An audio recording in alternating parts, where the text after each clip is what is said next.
You know, we all need wisdom. Situations around us demand something more than just setting out the facts.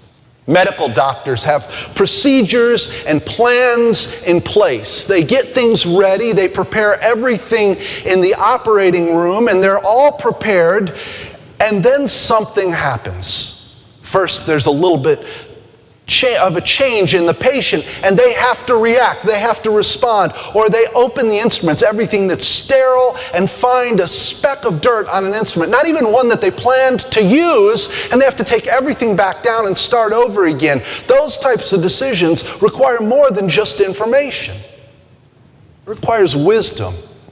It requires having the ability to take the facts and discern something. When medical doctors demand wisdom, life is at stake. Yet that same need for wisdom applies to each and every one of us every single day in the decisions that we encounter. Students, for example, have to face things that don't fit into categories. You're going to find this when you get up to George Mason. Everything's not going to fit neatly exactly the way you anticipate it. Should I befriend her? Should I avoid him? Should I take this class? Should I do that? This applies to all students, not just you. At work, we might be an expert in our field or a cog in the machinery. Regardless of our role, we have to make choices. Should I say this? Go to that. Do that. Each choice requires not just information, but it requires wisdom. So what is wisdom, and how do we get it? Is it something that's up here in the head that can be learned like a craft, or is it something from the heart? In literature, there are countless episodes of wisdom prevailing over foolishness, or even wisdom prevailing over worldly knowledge. One example of wisdom at play is Charles Dickens' novel Hard Times. The main character, Gradgrin, misses out on wisdom. He's a man of facts and calculations, and his name can be used elusively, Gradgrin, for one who is hard and cold and solely interested in the facts. He asks a little girl named Sissy to define a horse. She can't. She works with them constantly. She lives in close proximity to horses. She knows horses. And another pupil in the class raises his hand and offers a scientific explanation, a description of what a horse is. And so Gradgrin chastises Sissy. Is equine wisdom simply listing the facts, or is it knowing what a horse is like? Understanding how they react in different situations. Later in the book, Gradgrin's daughter, who's become cold over a lifetime of suppressing her feelings, rebuffs the suitor, and Gradgrin says, some persons hold that there is a wisdom of the head and there is a wisdom of the heart. I don't think so. And he misses the point of wisdom. Is relational wisdom the same as listing out pros and cons? No. It's a wisdom of the heart in relationships. Like George Herbert's poem, "Love bade me welcome, yet my soul drew back." If we shift away from literature and back to our text, we find Solomon's prayer for wisdom. And it's so wonderful, so poetic as he turns to God in humility and asks for help. He's known for his wisdom. We think of Solomon as Solomon the Wise. Tradition credits him with writing Proverbs, Ecclesiastes, the Song of Solomon, and the later apocryphal book, The Wisdom of Solomon. He's famous for exercising his wisdom, and if you want to sort of tune out for a minute, you can read ahead, starting in verse 16. One of the great episodes of wisdom where two women have a claim on this one child, and they come to him to resolve this conflict. And he says, "Bring me my sword, I shall divide the boy in two." And the rightful mother says, "No, I'd rather he remain alive than be dead. Solomon was famous for his wisdom, yet how did he get it? And did he always have it? And for us today who have gathered here in God's house, can we learn something from Solomon, his wisdom and his approach to wisdom? His story begins with David's death in the last chapter, 1 Kings 2. In verse 10, we have that euphemistic death announcement. David went to sleep with the ancestors. Sounds like the way somebody who may be trying to describe it to a child might write it. So they need a new king, and everything in the text to this point has pushed for Solomon as the new king. But the question remains, who will it be? Because any monarchical transition has questions, and of course, when power is at stake, things are always a bit tenuous. 1 Kings 2:12 asserts that Solomon's kingdom was firmly established. Then the following verses present an onslaught of biblical names and places, sending terror into the hearts of many a reader. We encounter Adonijah, son of Haggith. He's Solomon's older brother, and he asks Bathsheba to have Solomon let him marry Abishag the Shunammite. The priest Abiathar is involved in the intrigue, as well as Joab, the son of Zeruiah.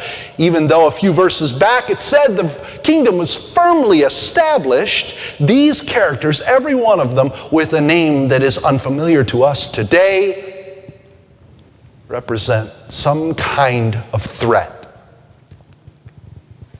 Solomon sends Benaiah to kill his older brother Adonijah.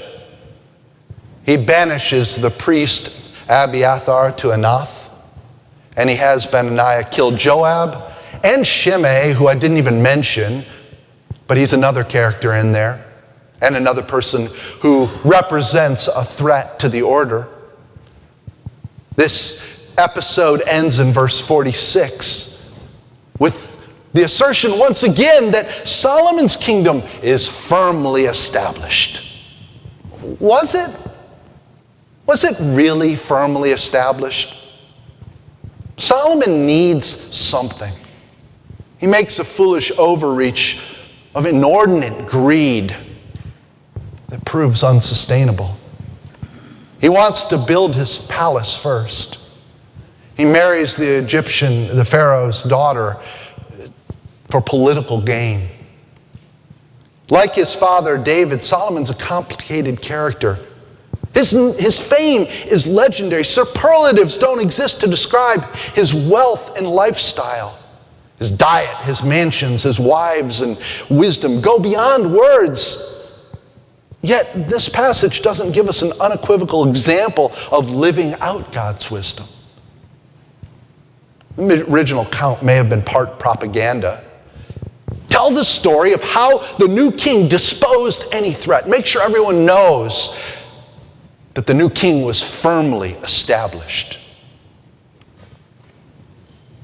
It may have been a bit self-aggrandizing and somewhat of a self-fulfilling prophecy. And despite the bloodbath of 1 Kings chapter 2, Solomon actually did love the Lord, just like David did. Unlike Dickens' character, Solomon recognized that he needed something. And for us, maybe that's part of the lesson we can take from this passage. Because every one of us comes into this space with a number of experiences, not in our life, but just in this past week. Whatever has been happening in your life, it involved choices. Maybe some of those choices were how we react to what we encounter.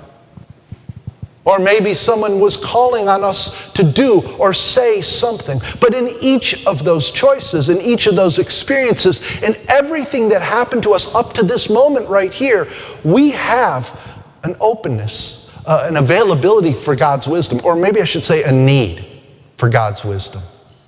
And when we shift that need to a sense of openness, we can begin to invite God in.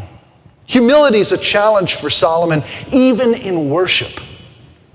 This passage talks about him going to high places to worship. And for us, that would be a bit like only having worship here in the beauty of this space, in this sanctuary. This is the only place we can experience God, because God can only come into the high places. That was a problem for Solomon. In fact, later reformers like Josiah had to destroy some of those high places where people, including Solomon, had previously focused their worship because they were missing the emphasis on God. But despite Solomon's challenge with humility, he truly was open to God. He truly was open to seeing what God wanted him to see. And the most amazing part about this passage is that God came to him. God wasn't there reminding Solomon, you know, in the creation story, I first appeared in the garden. Outside, there was no building committee, there was no any committee. It was just me and creation. God doesn't chastise Solomon to say, I am everywhere. He doesn't recount the psalmist who reminds us in Psalm 139 that God is everywhere and always. Instead, when God appears, God comes to Solomon with an invitation. Solomon has problems. He threatened the integrity of the kingdom with his alliance with the Egyptians. Yet God takes the initiative. Solomon was slow to rebuild the temple, or to build the temple. He eventually got around to it, but at this point in the story, he's really more focused on his own palace. He was slow to increase the city's defenses, another thing that God wanted him to do. But still God came. Chia Long So writes, God took the initiative while Solomon was yet in sin and darkness. Sisters and brothers, we live in a perpetual state of sin and darkness, in need of confessions like the one in our service this morning, in need of God's forgiveness, like the assurance of God's forgiveness in our worship this morning. We come to God as broken, fallen people, and we need something. We need something more than what we can give ourselves. We need something more than what we can create. We need God's wisdom. We face temptations all around us. But God's divine wisdom transcends human wisdom and allows us to make choices with eternal significance. Instead of a short-sighted focus like at the beginning of this passage, Solomon's focus on his palace and high places, we can focus on God's worldview of love, grace, mercy, forgiveness, patience, self-control, openness to the other, a thirst for God's justice. In spite of our shortcomings, in spite of our sinfulness, and in spite of the times that we have that same kind of hubris that Solomon very clearly struggled with. Whatever we face, we can face it while seeking God's wisdom. And the beauty of it is that when we ask, when we come to God and we seek it, God is quick to give, open to receive our request, and ever present with us every single day of our lives. Amen.